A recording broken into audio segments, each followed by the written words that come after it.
Gunshot గెలిచేదంటే Parchur Addanki కాదు, Addanki gunshot గెలిచి పరశూరు అద్దంకి అన్ని చాలా ఉన్నాయండి.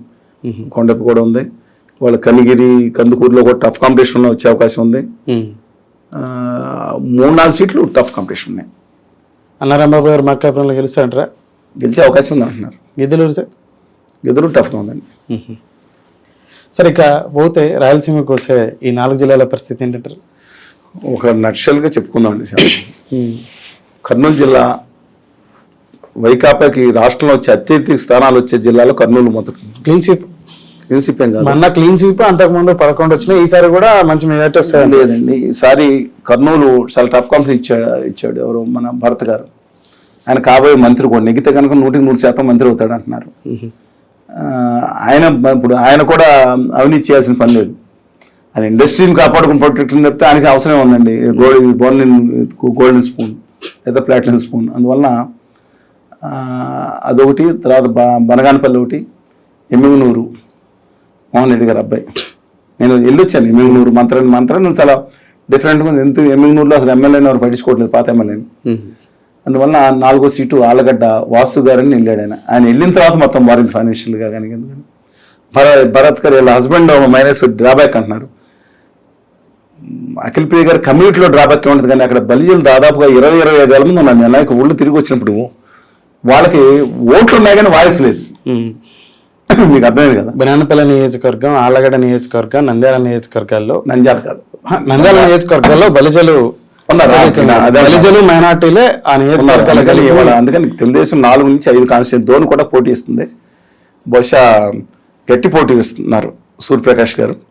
బట్ బొగ్గన గారు బయటపడవచ్చు నేను. సో కర్నూలు జిల్లాలో 14 నియోజకవర్గాలు 4 నుంచి 5 స్థానాలు గెలవచ్చు.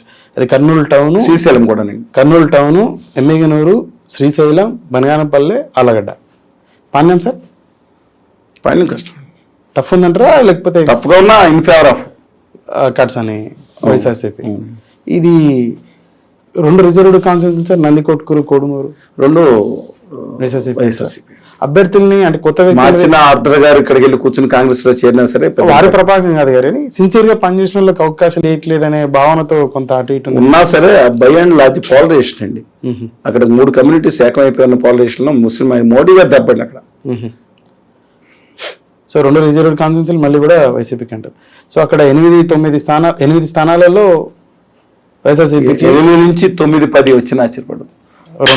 2 లేదా 3 లేదా మ్యాక్స్ 4, 5, 6 కూడా. That's different issue.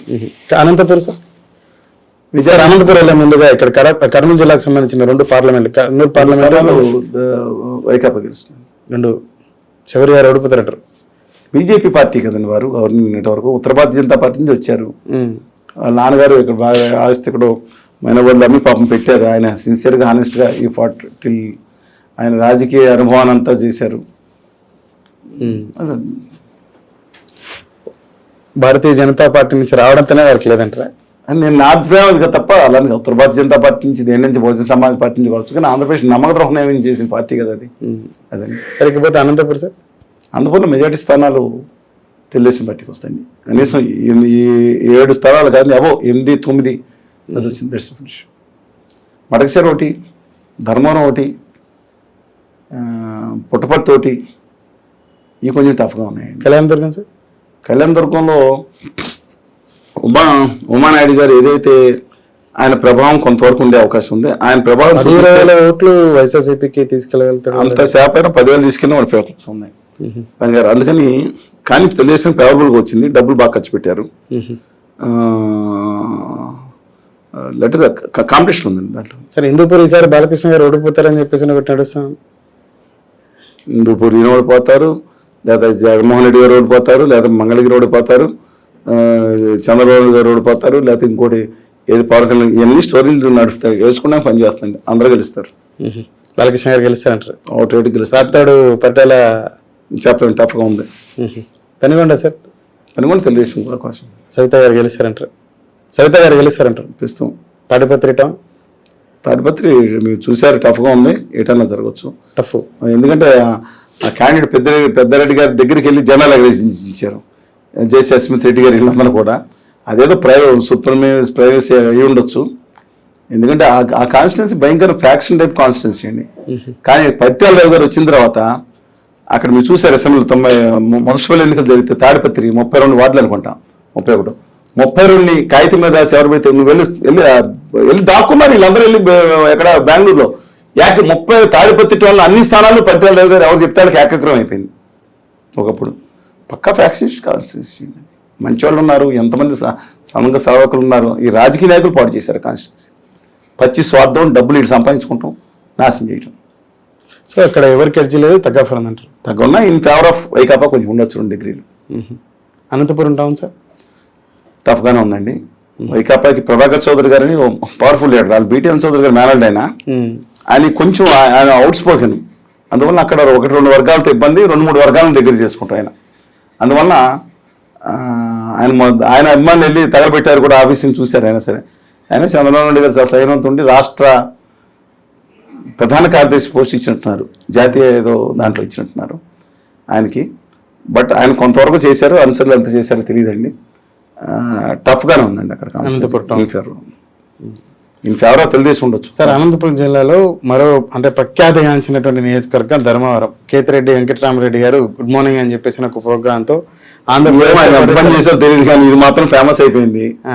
But unfortunately అక్కడ ఉత్తర భారత నిత్యం 365 రోజులు సంవత్సరంలో 24/7 ప్రజలు. కానీ దుర్మార్గం ఏంటంటే అక్కడ ఆంధ్రప్రదేశ్ కి నమ్మక ద్రోహం నైవేద్యం చేసిన పార్టీ సర్వం వినాశనం చేయడానికి కూర్చుని ఇక్కడ ప్రజల బానిసలు చేస్తా దిక్కు మొక్కు లేకుండా కాళ్ళ దగ్గర పడిగట్టి నాయకులు చేసుకున్న పార్టీ అక్కడ పోటీ చేస్తుంది. క్యాండిడేట్ ఎవరన్నా కానీ మేబీ రైట్ పర్సన్ రాంగ్ అండి, అబ్సల్యూట్లీ. అంటే నా అభిప్రాయం కాదండి, ఓడిపోవాలని కోరుకుంటే ఓడిపోతుందని కూడా భావిస్తున్నాను ఉత్తర Bharatiya Janata party. So YCP అక్కడ గెలుస్తుంది, గెలవాలని కోరుకుంటా, గెలుస్తుందని కోరుకుంటున్నాను.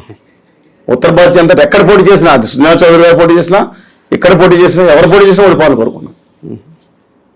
సో ఓవరాల్ 7-8 స్థానాలలో అనంతపురం జిల్లాలో తెలుగుదేశం రావచ్చు. ఒక 5-6 స్థానాలలో వైఎస్ఆర్సీపీకి అవకాశం ఉందంటారు. 5-6 స్థానాలు ఇంకా లోపుతాడు. ఇక కడపకు వెళ్తే సార్ అనంతపురంలోని పార్లమెంట్ అనంతపురం హిందూపూర్ తీసుకుంటే 2 తెలుగుదేశానికి కూడా అనుకూలంగా ఉండేది. అనంతపురం కొత్త టఫ్ జరుగుతుంది కానీ despite that Anantapur headquarters కదా హిందూపురానికి, జిల్లాకి. Puttaparthi difference letters weighted. ఇక కడప జిల్లాకి వెళ్తే సార్ కడప జిల్లాకి వెళ్తే మైదుకూరు, కమలాపురం, పొద్దుటూరు, ఈవెన్ రాజంపేట, సోవాసి 11 దగ్గర అబ్బాయి పోటీ చేస్తాను. మంచిగా టఫ్ కాంపిటీషన్ ఇచ్చారు.